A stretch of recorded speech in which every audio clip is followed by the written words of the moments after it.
Du coup, je pense qu'en synthèse et aussi en perspective, je voulais juste commencer sur le fait que nous avons quand même peut-être été assez stupéfaits devant le champ lexical qui s'est déroulé tout au long, à l'issue de cette rencontre et des échanges qu'on a pu avoir.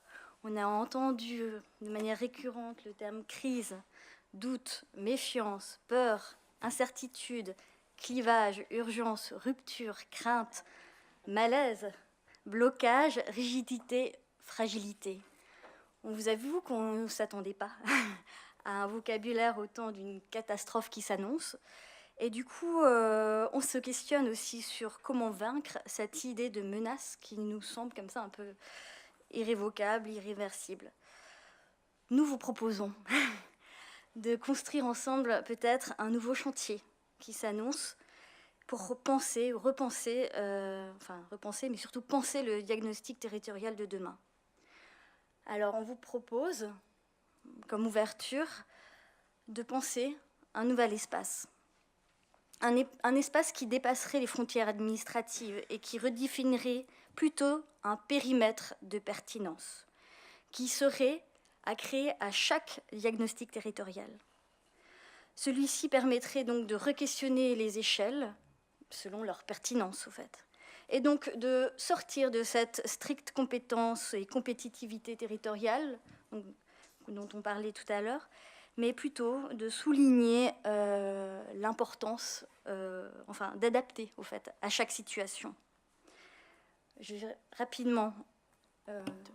Oui, on va se partager ces points qui sont plutôt des prises sur ce que Jacques vient de dire. Donc, ce n'est pas une autre chose, c'est plutôt une autre façon d'entrer dans la même matière.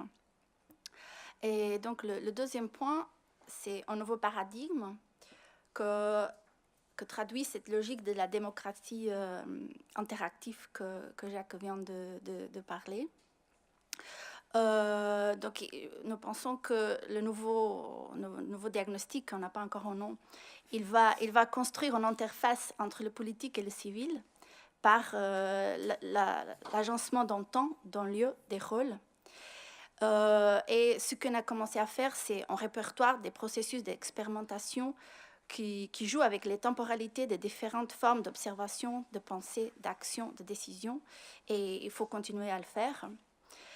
Sachant que cette nouvelle connaissance, elle ne portera pas juste sur des savoirs d'usagers, elle sera beaucoup plus étendue, elle va comprendre les façons d'habiter, le rapport à la ville et à la non-ville, les questions esthétiques et les valeurs.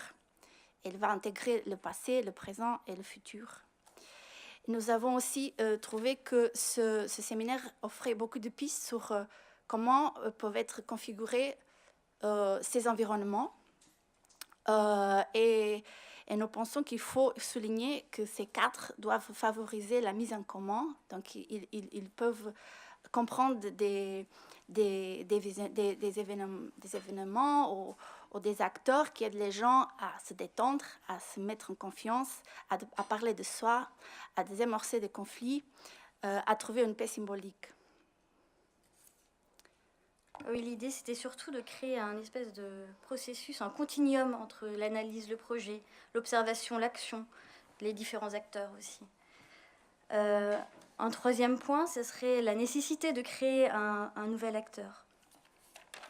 Alors, là aussi, on a pu voir que devant la diversité des acteurs professionnels actuellement en charge de ces questions, mais aussi de la diversité des disciplines, des pratiques, des regards et des manières de faire et de lire le diagnostic territorial, cette richesse qui s'impose est une forme de promesse et ça montre cette nécessité et ce besoin d'hybrider justement les savoirs. Et donc si cette professionnalisation se démocratise et s'universalise un peu à tous, il faut y voir une chance, il faut s'en réjouir au fait. Car je crois qu'il faut presque tout un monde pour faire un diagnostic, si j'ai compris. Et peut-être que l'idée pourrait être... Par contre, je me demande, on se questionne plutôt, si l'idée serait pas plutôt de créer un nouveau métier, celui de médiateur, qui aurait son propre code déontologique qu'il faudrait imaginer, mais notamment vis-à-vis à des positions politiques stratégiques et différentes visions du territoire.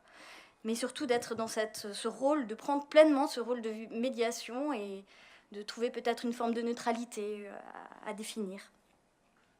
Et donc d'imaginer des nouvelles compétences et une formation qui serait adaptée. Ça. Et on propose aussi un nouvel langage.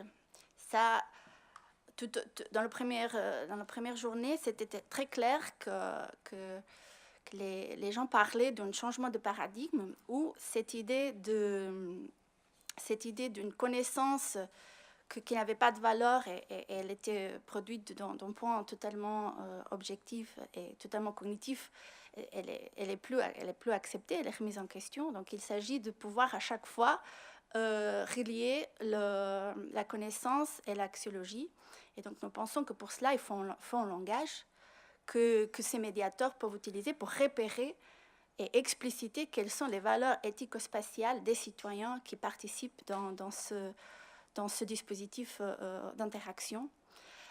Et ce sont des valeurs qui sont déjà là, mais comme on l'a vu dans plusieurs types de projets, ce sont aussi des valeurs dont on a déjà des signaux faibles, ou même qui n'existent pas encore et qui vont être construits dans le processus lui-même. Et donc, c'est un nouveau langage et éventuellement aussi des formes d'écriture partagées.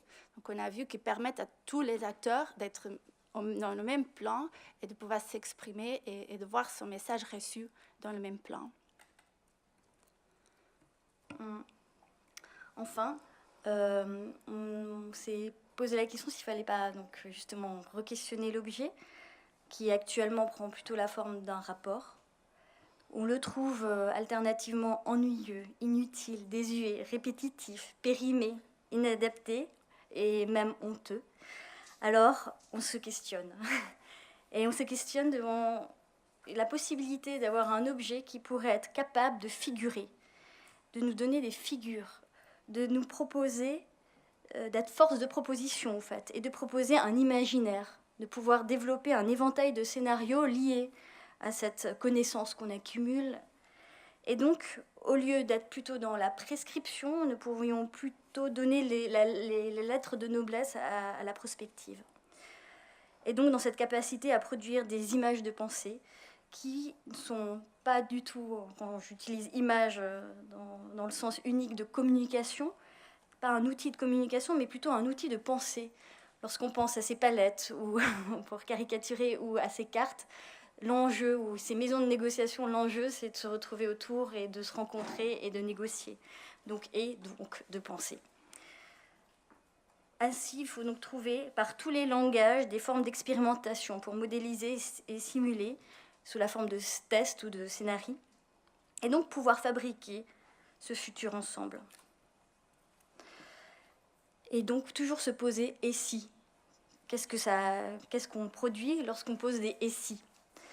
Et donc pour répondre, et sans vouloir réduire cette complexité, mais en cherchant à la rendre appréhendable par tous. Ainsi, en voulant tout le temps repousser les limites du diagnostic territorial, il nous a semblé que cela permet de mieux le questionner, de savoir ce qu'il est et ce qu'il peut devenir, donc de montrer ses potentialités. Et chaque initiative, on a pu voir, ne prétend pas vouloir complètement le résoudre, mais au moins en partie une des questions.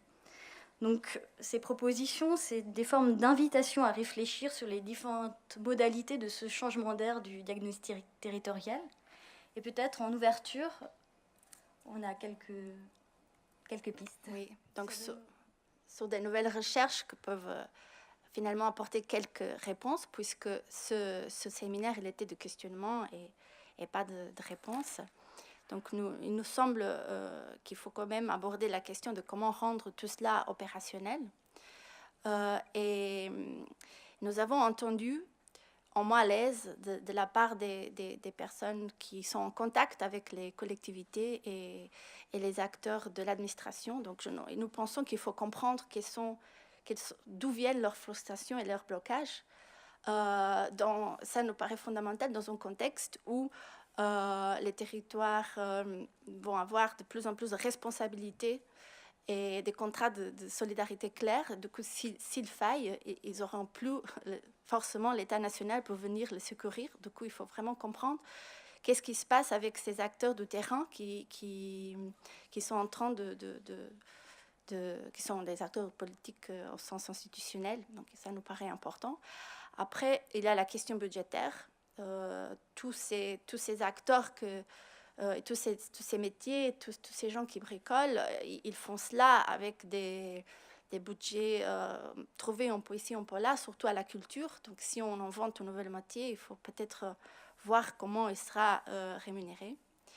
Donc nous pensons qu'il faut continuer à répertorier, je ne sais pas si, à faire l'inventaire, répertorier, désolé pour mon invention, et faire la veille des outils expérimentaux, puisqu'il s'agit d'une ère où tous ces acteurs, ils sont réflexifs et inventifs. Du coup, ils vont continuer à exploser les limites et il va falloir pouvoir continuer à s'alimenter de tout cela. Mais nous pouvons quand même trouver des dispositifs prototypes qui auront ce caractère de pouvoir traverser, aller dans d'autres endroits et éventuellement assister les acteurs qui en ont le besoin pour s'en inspirer. Et il nous paraît aussi important de toucher à la loi, de voir qu'est-ce que ce changement d'air et ce changement de paradigme demande qu'on change au niveau de la loi pour assurer que tous les volets soient assumés et qu'il n'y ait pas vraiment de marge de manœuvre de détourner les choses. Voilà. Si vraiment il y a un accord sur le besoin de changer de paradigme. C'est tout, merci pour votre attention.